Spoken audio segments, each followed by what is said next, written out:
Hi friends, வணக்கம் and welcome to RK news Tamil Nadu channel. சற்று முன் வெளியான முக்கிய செய்தி. செம குட் நியூஸ். கூட்டுறவுத் துறையில் 13,12,717 பேரின் நகைக்கடன் தள்ளுபடி. தமிழ்நாடு அரசு அறிவிப்பு. செய்தியை முழுமையாக கேட்கறதுக்கு முன்னாடி நம்ம சேனலை சப்ஸ்கிரைப் பண்ணலாம். சப்ஸ்கிரைப் பண்ணிக்கோங்க. மறக்காம பெல் பட்டனை கிளிக் பண்ணிக்கோங்க. அப்போ தான் நம்மளுடைய அப்டேட்டட் நியூஸ் உங்களுக்கு உடனுக்குடன் வந்து சேரும். கூட்டுறவு வங்கிகளில் 5 சவரன் வரை நகைகளை அடமானம் வைத்து கடன் பெற்றவர்களின் கடன்கள் தள்ளுபடி செய்யப்படும் என திமுக தேர்தல் அறிக்கையில் தெரிவித்திருந்தது. திமுக ஆட்சி அமைந்தவுடன் கூட்டுறவு வங்கிகளில் 5 சவரனுக்கு உட்பட்ட நகைக்கடன் தள்ளுபடி செய்யப்படும் என்று சட்டசபையில் முதலமைச்சர் மு.க.ஸ்டாலின் அறிவித்திருந்தார். நகைக்கடன் தள்ளுபடி அறிவிப்பு குறித்து தகுதியான நபர்களை கண்டறிவதற்காக ஒரு குடும்பத்தை சேர்ந்த உறுப்பினர்கள் பெற்ற அனைத்து நகைக்கடன்கள் பற்றிய பெயர், கடன் பெற்ற கூட்டுறவு சங்கங்களின் விவரம், கடன் பெற்ற நாள், கடன் தொகை, கடன் கணக்கு எண், வாடிக்கையாளர் தகவல் குறிப்பு எண், குடும்ப அட்டை எண், ஆதார் எண் உள்ளிட்ட தகவல்களை சேகரித்து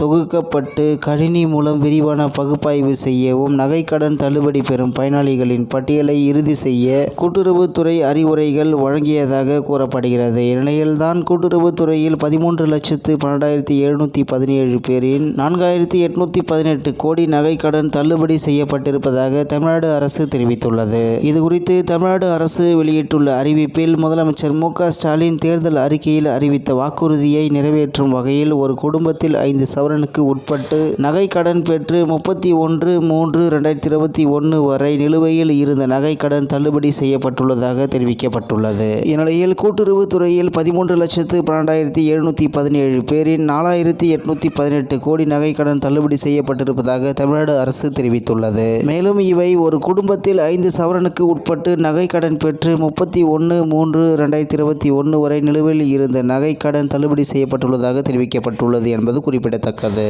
இத்துடன் இன்றைய முக்கிய செய்தி நிறைவு பெறுகிறது. மேலும் இதுபோன்ற செய்திகளை உடனுக்குடன் தெரிந்து கொள்ள ஆர்கே நியூஸ் தமிழ்நாடு சேனலுடன் இணைந்திருங்கள். நன்றி, வணக்கம்.